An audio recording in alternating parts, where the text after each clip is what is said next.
A tale of two bridges. Is the new eastern span of the Bay Bridge safe? Serious concerns after the discovery of more than 30 broken bolts. Meanwhile, the Golden Gate makes history with all electronic tolling. Will the city of Stockton be eligible for bankruptcy protection? Wall Street creditors cry foul in court. Drake's Bay Oyster Company in Point Reyes fights to stay open, with some unlikely bedfellows joining forces in support. Plus, is your couch toxic? Berkeley scientist Arlene Blum warns that flame retardants lurking in our furniture can harm us. Coming up next.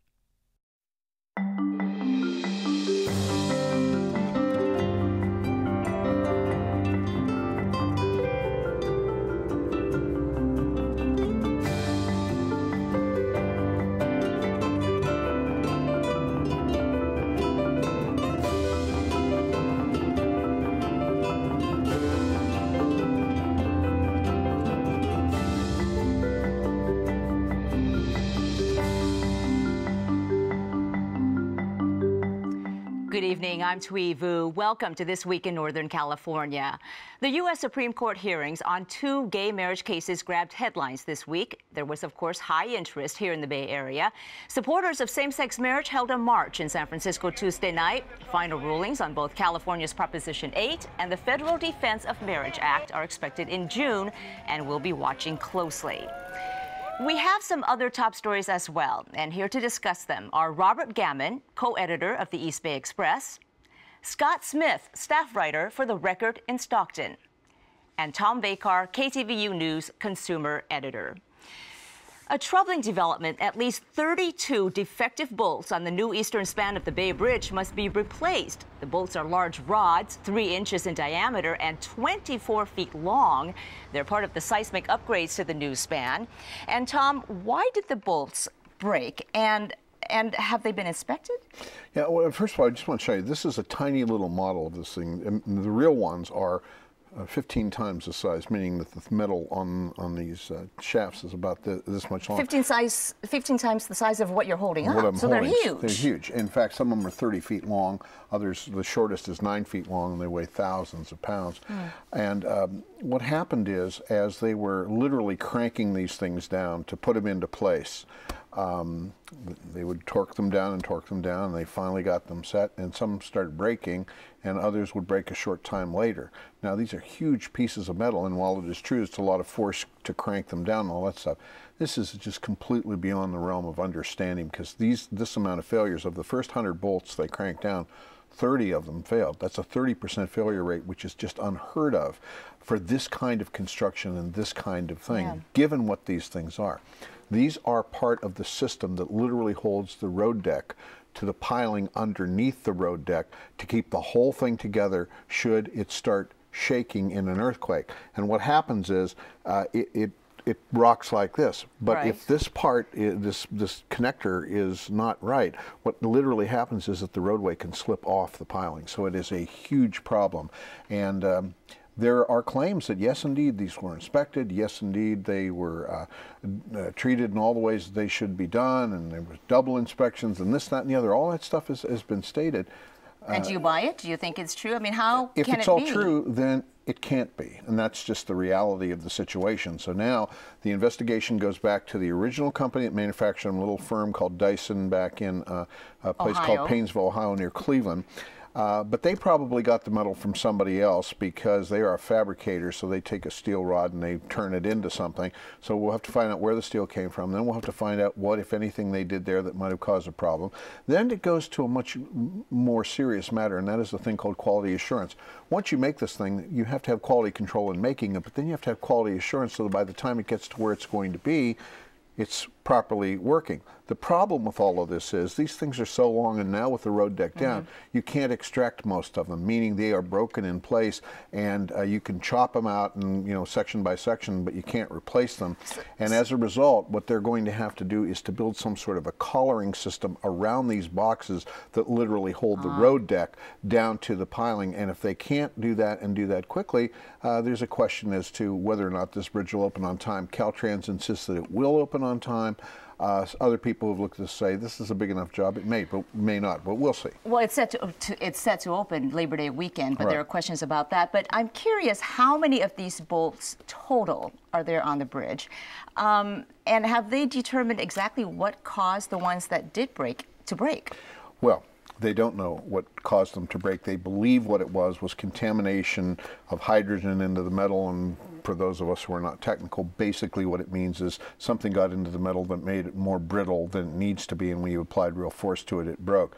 There are 288 in the area in question, and this is a critical area. This is where this big tower section called the self-anchored suspension hooks into the causeway, which touches down in Oakland. This is where you're likely to have a tremendous amount of shaking and a major earthquake. And mind you, this bridge is built, this is a one-off bridge built to be between the Hayward Fault, which is capable of a very large earthquake, and the San Andreas, which we know is capable of a very large earthquake. And what this bridge is supposed to do is within 72 hours of a major earthquake, it's supposed to be back in service, at least for emergency vehicles. Right at the moment, this bridge is simply not capable of doing any of that because this key and critical connector, which is called a shear key, is simply not serviceable. Do they have any sense of cost, or is it way too early to determine what it's going to take to make these repairs? It's way too early to determine, and then they're going to have to be not only designs, which they hope to have done in a couple of weeks, then it's got to go to peer review. Caltrans alone won't make this decision. It'll go to peer review, then they will decide how they can fabricate this and how this is going to work. And then there'll have to be some testing, and then the building of this thing and the installation. Now, in theory, there's enough time to get this done before the opening, but everybody agrees that the bridge will not open until they're absolutely sure that this fix is at least as good, if not better, than the original system, which raises the question, well, why wasn't this system put in the first place? Well, everybody's going to watch that, but let me ask you real quickly about the Golden Gate Bridge, since we're on the topic of transportation here. Historic this week, the Golden Gate Bridge switched to all electronic tolling, the first bridge in California to do so. How did it go? After 76 years, there were no toll takers there, and it went rather well, actually, because most of the people that use the Golden Gate Bridge on Wednesday morning, as on every weekday morning, 86% of them have fast track, so they were used to this. They just had more lanes to go through. The real concern is going to come when the tourist season really gets going, and people will come from other parts of the state and certainly other parts of the country. They've got their cash. And they've got their cash, and or at least they're going to want to stop, and then there may be some accidents and things like that. The biggest problem turned out to be people zooming through there. It used to be that it was a 5-mile-per-hour limit to go through the toll booth, even if you had fast track. Now it's 25, which matches the rest of the bridges. Some rocket jockeys were going much faster than that, and the CHP had to deal with that. So this is hopefully that situation settles down. This is going to become toll collection by mail, is that right? Basically what happens is they'll take a picture of your license plate, and if you haven't already signed up for a license plate reading, which you can do in advance, they will send you a bill. You have to pay it within 21 days or the fines start mounting up. And because you have to renew your driver's license here and in other states, they'll be able to collect it. All right. Two bridges, very different situations. Very different. Tom, thank you. Well, Stockton is the nation's largest city ever to file for bankruptcy, and it's now on trial for doing so. Wall Street creditors say the city should not be let off the hook for its debts, especially while Stockton is still protecting its payments to the California Public Employees Retirement System, or CalPERS. And Scott, what is at stake here? What's at the core of the argument? Well, regarding CalPERS, CalPERS, of course, provides pensions for the city employees, city retirees, I should say, and the city pays in and the employees pay into the pensions.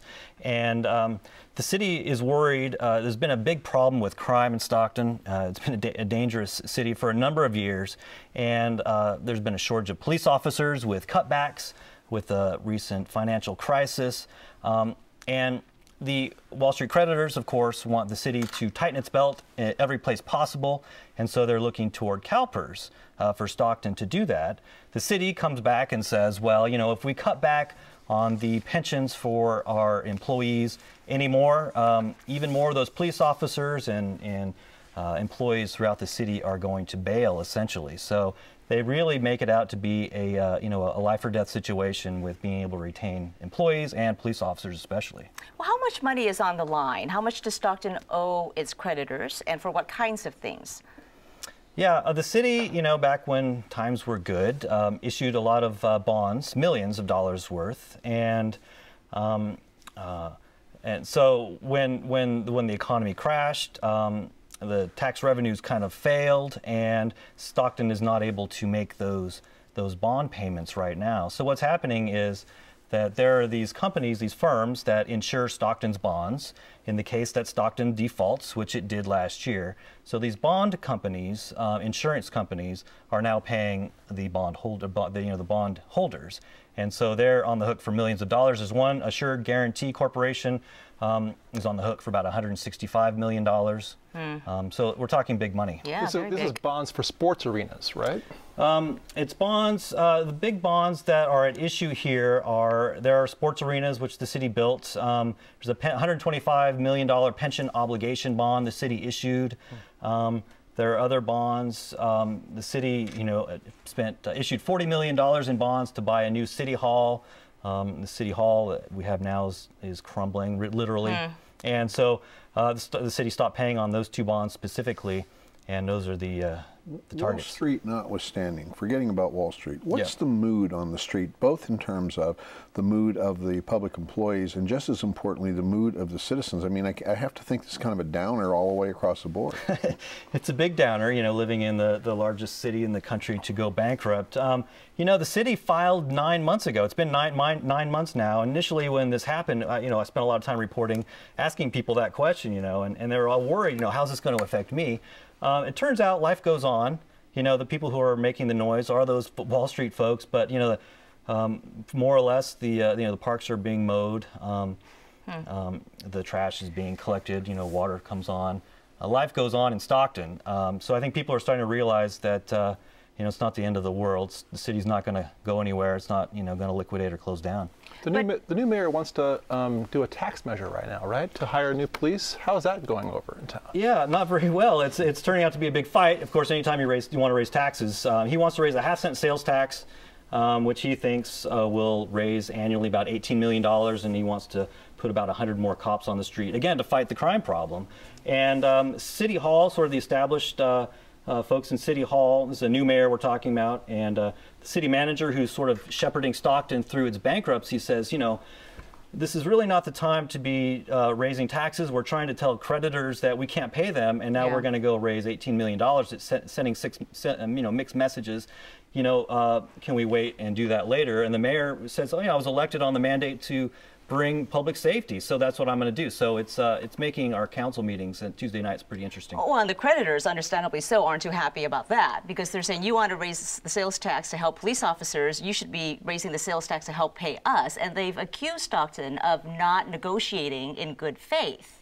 What's going on now? I spent 3 days in a Sacramento courtroom in the federal court where the bankruptcy is playing out in earnest, and basically, this is a period where the city is saying we want into bankruptcy, and the judge is deciding. He's supposed to issue his ruling on Monday if the city is in fact eligible. And one of the tests is, did you negotiate in good faith with your creditors before you went? Did you just wake up one morning and say, "Oh, we're broke, let's go file bankruptcy," or did you do this, in a way that's equitable and fair? And that's sort of the first test the judge is deciding right now. Okay, and I think I know where you're going to be on Monday then, Indeed. watching that court ruling. Should be interesting. All right, thanks so much. Well, the Drakes Bay Oyster Company was ordered to shut down at the Point Reyes National Seashore late last year by then Secretary of Interior Ken Salazar. But the company's owner has been fighting back. And now there are new revelations about some unlikely and controversial supporters behind the popular oyster farm. And Bob, first remind us why the oyster farm was ordered shut in the first place, and now who are the new key players in this fight? Well, the oyster farm was ordered to shut down because its lease expired. And the question was, the oyster farm asked for a lease extension, and Secretary Salazar spent a lot of time reviewing all the issues and decided last November to deny that request. Basically because it would set a precedent. The federal government has never before renewed a lease like this for a private company on public land, similar to the oyster farm. After that happened, some Republican members of Congress got very interested, as well as a nonprofit in Washington, D.C. with ties to the Koch brothers. Why do they care? Well, it's all about the interests of private property on public land.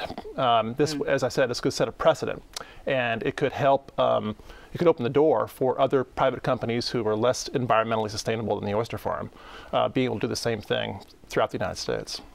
Well, that's very interesting. Republican Senator David Vitter Yes. from Louisiana has a bill out, and his bill would actually allow Drake's Bay to stay open for 10 more years. It's part of a more comprehensive bill to increase offshore oil and natural gas production. What do you make of all of that? Well, it's this idea that if we can set a precedent, the Republicans can set a precedent of allowing a private property owner to have extra rights that they don't currently have or recognized either by the federal government or by the courts. If they can set some precedent either in court or through Congress, it could help private businesses throughout the United States who are trying to get more rights on public land. These creatures are filter feeders. They actually clean the water. Yes. How can that be bad for the environment if they clean the water? Well, they're not necessarily bad for the environment. The Oyster Farm is debatable as to whether it's bad for the environment. But at the end of the day, the question was, okay, are we going to set this precedent and allow this lease to continue on just because this oyster farm is not necessarily bad for the environment? And what's interesting about this is that Kevin Lunny, the owner of the oyster farm, is now backed by a nonprofit group called Cause of Action, which is giving him free legal representation. What do you know about Cause of Action? Well, the executive director, Dan Epstein, is a former employee of the Charles Koch Charitable Foundation. He also was the lead lawyer for the House Oversight Committee, run by Republicans that have launched a number of investigations into the Obama administration, most notably the Fast and Furious investigation. And so this whole issue now has become a darling on the right. It's been on Fox News quite a bit, and it's making waves among conservatives. What do people who live in the neighborhood out there, Drake's Bay, in that part of the North Coast? It's beautiful. A lot of us go up there to recreate. What do people who live in that region think about the oyster farm?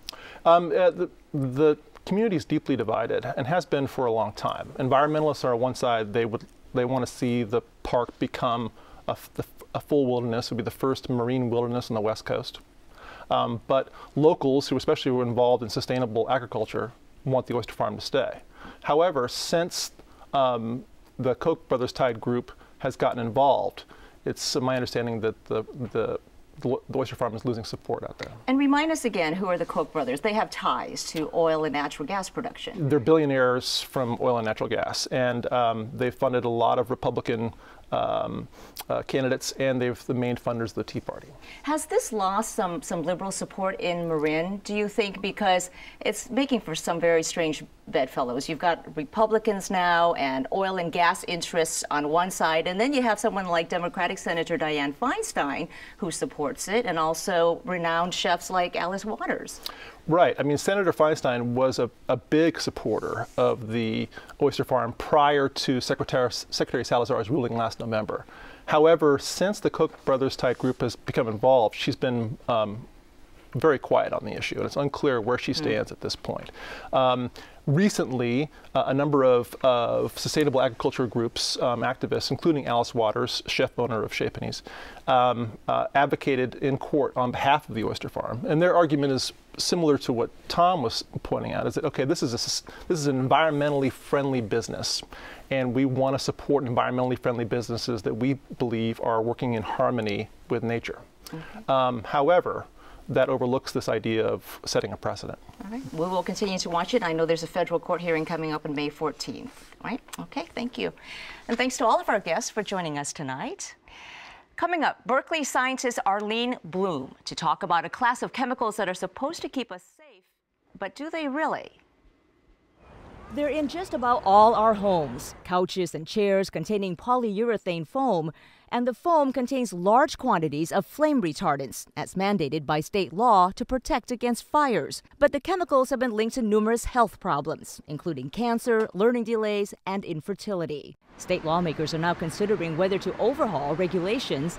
The debate was started by Berkeley scientist Arlene Blum, who pioneered research on the dangers of flame retardant in children's pajamas and succeeded in getting it removed back in 1977. Now, decades later, she's back on the front lines battling these chemicals, this time in our furniture. And Arlene Blum, welcome to the program. Thank you. Well, this week the EPA announced that it is stepping into the debate. It will assess the safety of flame retardants. And I'm wondering if it was decided in the 1970s that flame retardants, chemical flame retardants, are unsafe, why then are they being put into our furniture now? Well, in the 70s, actually, my research showed that the flame retardant tris in children's pajamas ended up inside the children, and changed DNA was a likely cancer-causing agent. It was banned from children's pajamas. But what we didn't know is that it was used in other products, and in the last 10 years has been the #1 chemical in furniture foam in California today. And by law, they're supposed to have these flame retardants, right? Because it's supposed to withstand exposure to small flames like candles for 12 seconds or longer without igniting. That's absolutely right. California is the only place in the world that has a standard saying that the foam inside furniture will resist a candle flame, and that leads to lots of chemicals in the foam inside furniture.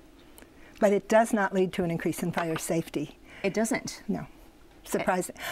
Fabrics is where fires start, and there's nothing about the fabric. It says the foam inside will resist a very small flame, but if you drop a candle on your couch, the fabric burns, you get a large flame, the foam burns, and with flame retardants it gives off a lot of the toxic gases that are what kill you in fires. So the flame retardants actually don't make it, there's no benefit. Well, the furniture industry, though, defends the flame retardants. They say that there's been a huge drop in deaths caused by furniture deaths, that 1,400 deaths happened in 1980. That's now down to 600 in 2004. You're shaking your head. Is that not correct? The people who say that are the manufacturers of the chemicals. We have less fire deaths because less people are smoking. Places that don't have flame retardants at all in their furniture have exactly the same drop in fire deaths as we in California, whose furniture is 5% by weight flame retardants. The furniture industry does not want the chemicals. They say, we sell comfort. We don't want the chemicals for our workers or the public. The three producers of the chemicals are really the only ones who want the chemicals in our furniture. Help me understand this. The chemicals, how are they harming us? And what kinds of health problems are associated with them? Well, they're continually coming out of our furniture. How does that happen? Well, they go from an area of high density in the furniture to an area of low density outside. You know, like if you have something hot, it cools. The chemicals are always coming out. They drop into dust. Toddlers crawl in the dust. They put their hands in their mouths. It ends up in our bodies. So we in California have the highest levels in the world in our bodies, our breast milk, our children. It's very sad. How much of the chemicals are in our furniture? Do they pump a lot in? They're 5% of the weight of the foam. So if you have 40 pounds of foam in your couch, you have 2 pounds of a chemical like DDT or PCBs. And I didn't answer your earlier question. There are 3,000 or 4,000 papers showing increases in levels of these chemicals in humans, wildlife, and animal health problems. And now we have maybe 20 papers showing human health problems. So when pregnant women have higher levels, their children end up with lower IQs, neurological impairments. It's bad for fertility, bad for neurological development, and some of them are cancer-causing. So quite a serious problem. You've been the biggest crusader against flame retardants. How did you even first get involved in this in the first place in the 1970s? I hear it all started with your cat. Well, I don't say crusader. I'm a scientist. My job is to inform people. In the 70s, we learned that children in America had these chemicals in their bodies. They were cancer-causing. They were banned. They were removed from our kids' pajamas, and I actually didn't think about it. I went off and climbed mountains for a long time, and in 2006, discovered that the same tris that we'd gotten out of children's pajamas in the 70s was back in our furniture. And indeed, my cat had a disease, hyperthyroid disease, that might be related to the chemicals. We don't know for sure. And that's when you first suspected that flame retardants might be to blame? It's possible, yeah. There's this one study saying when there's higher levels in dust in a household, you have higher levels of hyperthyroid disease than cats. Cats do have a very high level in their body because the chemicals are in dust and they lick their fur. So cats do have 10 to 100 times the level of humans. Wow. And just real quickly, are flame retardants in other products as well, besides furniture? Yeah, they're in building insulation, electronics, foam under carpet cushion. We actually did a study in nursery schools where we found them in sleep mats that toddlers sleep on. So it's very common. Well, there are a few uses. You know, there's some places where flame retardants could be useful, perhaps in an airplane, but in things like home furniture and juvenile products, nursing pillows, high chairs, strollers, car seats, there's no benefit in those places. And you know, the great news is it's all going to change thanks to Governor Brown. Yes, he has weighed in on the debate too. He's proposing something called a smolder test, where you can just resist fire by cigarettes, and I understand you can meet the standard without flame retardants. Exactly. The main cause of fire deaths is smoldering cigarettes that drop on chairs, couches, and by just having the right kind of fabric, you can stop those fire deaths. Get rid of flame retardants. It's a huge win-win for our health and our environment and fire safety. We'll see how it all turns out. Arlene Blum, thank you for joining us. Delighted. Arlene's work has also been honored by Encore.org with a $100,000 Purpose Prize for her work in a so-called Encore career. And that does it for us. Visit KQED.org/thisweek for the show archives, to subscribe to our newsletter and podcast, and to share your thoughts and story ideas. I'm Thuy Vu. Thanks for watching. Good night.